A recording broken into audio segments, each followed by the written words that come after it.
దానవులు, గంధర్వులు, యక్షులు, పతకులు, పన్నగులు ఎవ్వరూ కూడా రావణుడి ముందు యుద్ధం చేసి నిలవటం అనేది అసాధ్యమైన పని. ఇక మానవుల గురించి చెప్పాలా మహర్షి?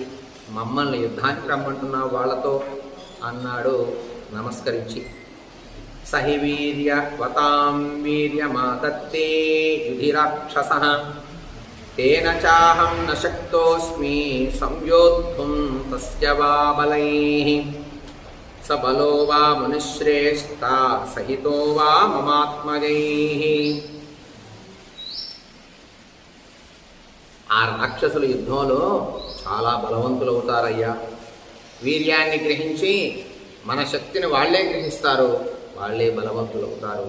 మనం ఓడిపోవలసి వస్తుంది మునిశ్రేష్ఠ.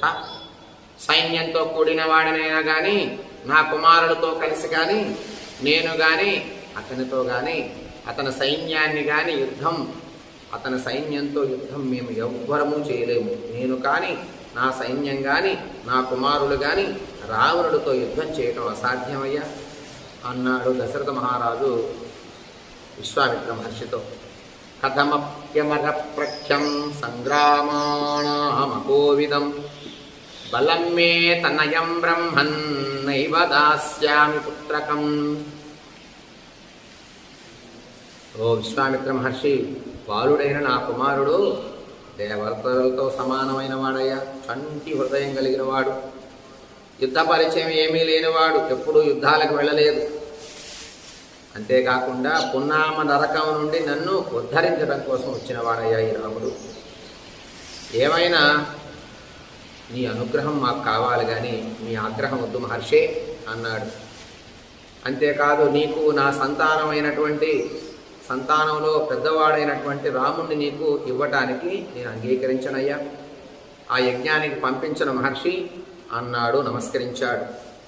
అధ కాలోపమం యుద్ధే సుతౌ సుందోపసుందయోః యజ్ఞ విఘ్నకరౌ తౌ తే నైవ దాస్యామి పుత్రకం.